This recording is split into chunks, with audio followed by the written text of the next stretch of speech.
Hello guys.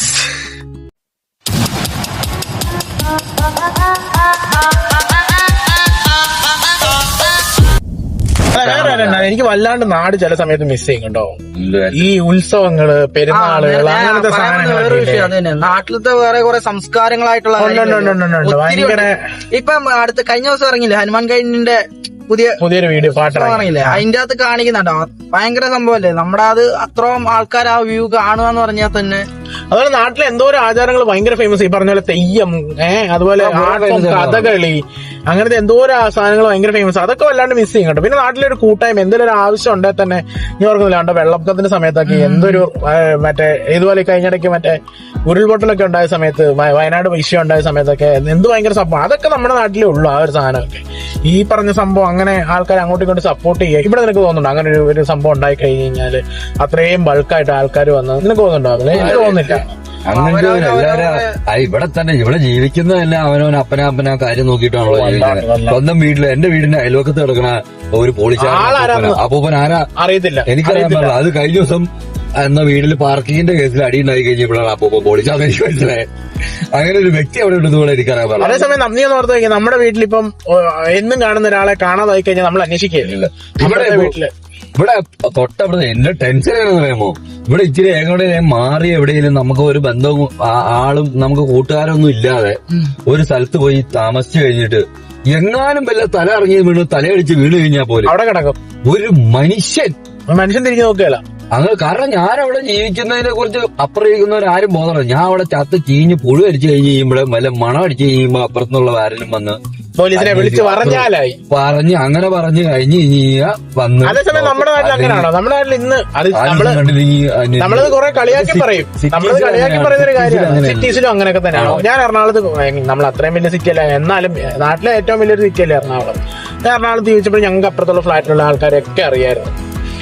നാട്ടിലെ ഫ്ലാറ്റുകളുടെ അസോസിയേഷനും already നമ്മള് ഇപ്പൊ റിലേറ്റ് ചെയ്ത് നിൽക്കുന്ന ആൾക്കാർ കോണ്ടാക്ട് ചെയ്യുമ്പോഴായിരിക്കും അവരെ എടുക്കാതെ വരുമ്പോ അവരെ കുറിച്ച് അന്വേഷിക്കുമല്ലോ. ഉറപ്പായിട്ടും അങ്ങനെ വരത്തുള്ളൂ. അല്ലാണ്ട് ഇപ്പം നാട്ടിൽ നമ്മൾ അച്ഛനും അമ്മയുടെ കൂടെ നിൽക്കുന്ന പോലെ ആയിരിക്കില്ലല്ലോ.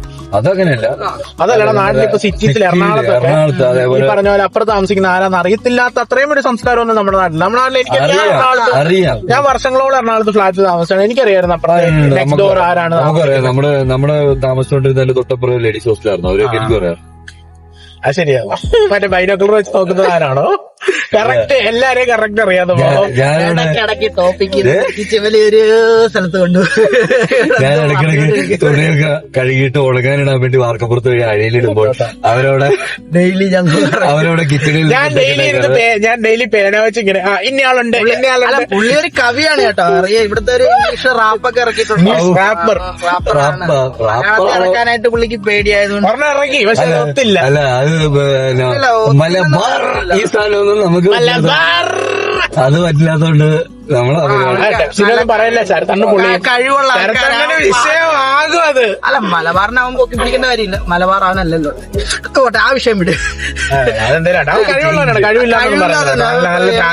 കയറി വന്നാൽ അവന് ഒരാളെ അടച്ചാക്ഷേപിക്കുന്നത് മോശമാണ്. നമ്മള് അങ്ങനെ മോശമൊന്നും പറയുന്നതല്ല. ശരിയാ, ഞാൻ കണ്ടു സൗദിയിലുള്ള ഏതോ ഒരു പുള്ളി അതിനെപ്പറ്റി പറയുന്നത് കേട്ടു.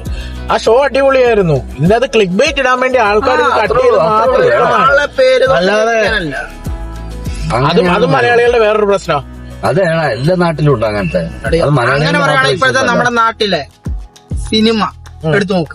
ഇപ്പോഴത്തെ സിനിമ മേഖല പോയിക്കൊണ്ടിരിക്കുന്ന രീതി എങ്ങനെയാണ്? ഇപ്പൊ നമ്മൾ കാണുന്ന സിനിമ അല്ല, ഇപ്പൊ UK-ലേക്കാണെങ്കിൽ ഇപ്പം പ്രൊമോട്ട് ചെയ്ത് വരുന്ന സിനിമകളുടെ എണ്ണം വളരെയധികം കൂടി. ഈ 2025 ഇപ്പൊ അത് ഞാൻ പറയട്ടെ, ഇപ്പൊ സിനിമ കുറെയൊക്കെ ബിസിനസ്സായി മാറിയേ.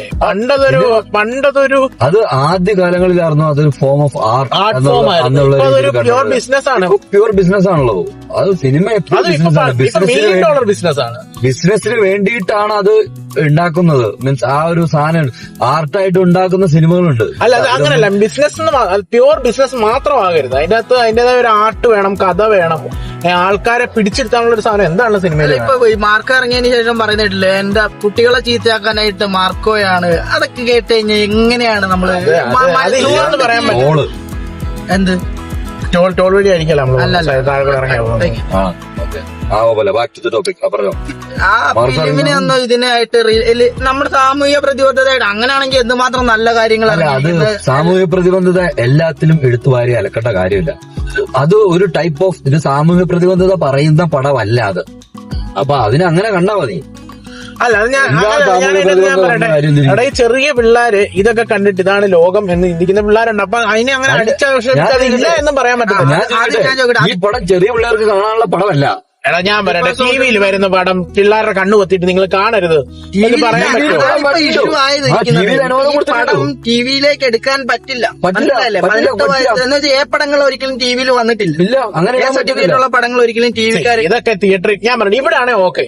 ഇവിടെ പിള്ളേരുടെ പ്രായം നോക്കിയാ തിയേറ്ററിൽ കയറ്റുന്നത്. നാട്ടിൽ നിനക്ക് തോന്നുന്നുണ്ടോ ഇത് ഇന്ന കൊച്ചിന് കാണാൻ പറ്റത്തില്ല കയറ്റരുത്? പിള്ളേരൊക്കെ അമ്മയുടെ കൂടെ ഇരുന്ന് ഈ മൊബൈലിൽ ഇതിപ്പം കൂടെ കാണാൻ തുടങ്ങി ഈ പടം. അങ്ങനെ കാണാൻ കൊടുക്കരുതെന്നാണ് പറഞ്ഞത്. അതൊന്നും കൊടുക്കരുതെന്നുള്ള സാധനമൊന്നും ഇപ്പൊ വർക്കൗട്ട് ആവുകയല്ല. അമലെ നിന്റെ കയ്യില് ഇപ്പൊ മൊബൈൽ കിട്ടിയ കാലഘട്ടമല്ല ഇപ്പൊ. എട്ടിലും 7ലും 6ലും ഒക്കെ മൊബൈലും കൊണ്ട് നടക്കുന്ന കാലഘട്ടത്തിലെ ഇപ്പൊ. അതുകൊണ്ട് മൊബൈലിൽ പഠിക്കുന്ന കാലഘട്ടത്തിൽ അങ്ങനെയാണെന്നുണ്ടെങ്കിൽ ഈ സൈസ് കൺട്രോൾ ചെയ്യാൻ പറ്റത്തില്ല. ഈ സൈസ് എടുക്കാതിരിക്കാന്നുള്ളതേ ഉള്ളൂ. അല്ലാതെ അപ്പൊ ഒരു ഫോം ഓഫ് ആർട്ടിനെ ചെയ്യാതിരിക്കുക എന്നുള്ളത് വഴിയിട്ടാണ് നാട്ടിലെ നന്നാക്കാൻ പറ്റുന്നത്. ഫോം ഓഫ് ആർട്ടിനെ അല്ല, പിന്നെ ലൈക് ക്രൂവൽറ്റി ഉള്ള ഫോം ഓഫ് ആർട്ട്. ഞാൻ അതിനെ ഒട്ടും സപ്പോർട്ട് ചെയ്യുന്ന ആളല്ല കേട്ടോ. നിർത്തണം എന്നാണ് പറയപ്പെടുന്നത്, എന്നാണ് പറയുന്നത്. അങ്ങനെയാണെന്നുണ്ടെങ്കിൽ അതിപ്പോ മലയാള സിനിമയെ മാത്രം കുറ്റപ്പെട്ടിട്ട് കാര്യമില്ല. അങ്ങനത്തെ ഒരു സംഭവം ഉണ്ടല്ലോ ഇപ്പൊ ഉണ്ടല്ലോ ഇന്റർനാഷണൽ മാർക്കറ്റ് വരെ കൊറിയൻ പടത്തിലൊക്കെ എന്തൊക്കെ അറ്റാക്ക് കണ്ടിട്ടാണോ പീഡനങ്ങളൊക്കെ അതേ പറഞ്ഞ സൈക്കോത്തരമൊക്കെ കാണിക്കണുണ്ടല്ലോ കൊറിയൻ പടത്തിലൊക്കെ. ചിന്താഗതിയാണ് മാറേണ്ടത്. ഇൻഫ്ലുവൻസ് ചെയ്യുമെന്നുള്ളേ ഉള്ളൂ. ഞാൻ പറയട്ടെ, by the end of the day ഏതാണ് ശരി ഏതാണ് തെറ്റെന്നുള്ളത് തീരുമാനിക്കേണ്ട അവനവനാണ്. അത് ഞാൻ ഇപ്പൊ ഒരു വഴിയിലേക്ക് ഇറങ്ങുന്ന ഒരു വ്യക്തി ഒരു സ്ത്രീയെ കണ്ടാൽ അവന് അവിടെ ഉണ്ടാവില്ലേ ഈ സംഭവങ്ങളൊക്കെ തന്നെ. അത് തന്നെ ഇപ്പൊ സിനിമയിൽ കണ്ടിട്ട് ഇതെന്ന് പറയുന്നത് അതായത് ഒരു മനുഷ്യത്വത്തിൽ മനുഷ്യനുണ്ടാകേണ്ട കുറച്ച് വിവരവും കാര്യങ്ങളൊക്കെ ഇല്ലേ, അത് അവനവന്റെ ഉള്ളിലല്ലേ ഉണ്ടാകുന്നത്.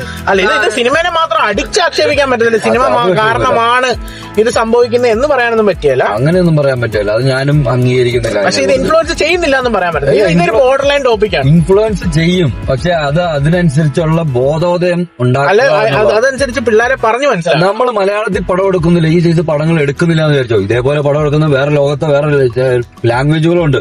ഈ ലാംഗ്വേജ് ഒക്കെ ഡബ് ചെയ്ത് ഇംഗ്ലീഷിലൊക്കെ കാണാൻ പറ്റും. ഇവർക്കൊക്കെ ഇത് ആക്സസ് ചെയ്യാൻ പറ്റത്തില്ലേ? അല്ല, നാട്ടിലുള്ള പിള്ളേരാരും വേറെ പടങ്ങളൊന്നും കാണുന്നില്ല എന്നാണ്.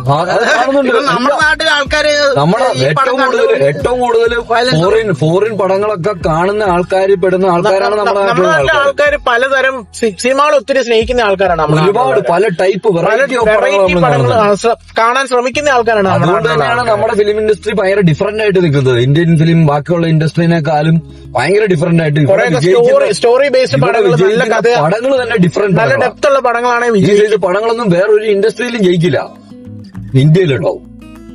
ആഗോളതലത്തിലല്ല ഞാൻ പറയുന്നത്. അങ്ങനത്തെ രീതിയിലുള്ള ഓഡിയൻസ് ആണ് നമുക്കുള്ളത്. അപ്പോ നല്ലതിനെ നല്ലതാണെന്ന് പറയുന്ന ആൾക്കാരാണ് മലയാളികൾ. ബേസിക്കലി നല്ലതാണോ, അതിന് ഡെപ്ത് ഉണ്ടോ, അതിന് സ്റ്റോറി ഉണ്ടോ, അപ്പൊ ഇതൊന്നും ചെയ്യരുത് എന്നും പറഞ്ഞിട്ട് അതിനെ ബാൻ ചെയ്യുക അല്ലെങ്കിൽ നിരോധിക്കുക എന്നുള്ളതല്ല ഇതിന്റെ സൊല്യൂഷൻ. ഇപ്പൊ പുതിയ പടം നിരോധിച്ചല്ല സൊല്യൂഷൻ കണ്ടുപിടിക്കണം ഒരു ഇതിലൊക്കെയാണ്. അങ്ങനെയാണെന്നുണ്ടെങ്കിൽ പണ്ട് മുതൽ മറ്റേ എന്നാ കമ്പ്യൂട്ടർ വരുന്നതിനെ എതിർത്തല്ലോ, അതേപോലെ ഇരിക്കും. ഒന്ന് പുതിയത് വരുന്ന ഒരു എതിർത്തിട്ടല്ല, അതിനനുസരിച്ച് നമ്മൾ വളരുക, നമ്മളതിനനുസരിച്ച് വളരുക. അല്ലാതെ അതിനെ എതിർത്തുകൊണ്ടിട്ടല്ല നമ്മൾ അതിനെ ഇത് ചെയ്യുന്നത്. അതിനനുസരിച്ച് നമ്മൾ വളരാൻ നോക്കുക. നാട്ടിൽ എവിടുന്നാണ് മാറ്റം ഉണ്ടാകേണ്ടതെന്ന് ചിന്തിക്കാവുന്നവർക്ക് ചിന്തിച്ചെടുക്കുന്നത്, അല്ലാണ്ട് നമ്മളാണ് വളരുന്നത്. ഇത് ഇന്നത്തെ കാലത്തുണ്ടല്ലോ ടു ഡിഫറെന്റ്, ഇന്നത്തെ വേൾഡേ ഡിഫറെന്റ്. നമ്മൾ കണ്ടേക്കുന്ന ലോകമേ അല്ല ഇനി വരാൻ പോകുന്നത്. ഇനി മറ്റേ സെയിം ബട്ട് ഡിഫറെന്റ് ഭയങ്കര അത് വൻ സീനായിക്കൊണ്ടിരിക്കുക. ഇപ്പൊ അതേ ക്വാണ്ടം ചിപ്പൊക്കെ കണ്ടുപിടിച്ചു. ക്വാണ്ടം കമ്പ്യൂട്ടിംഗ് കാര്യങ്ങളൊന്നും പറയണ്ട, അതൊന്നും വേണ്ട, ഈ ചാനലിൽ അതൊന്നും വേണ്ട.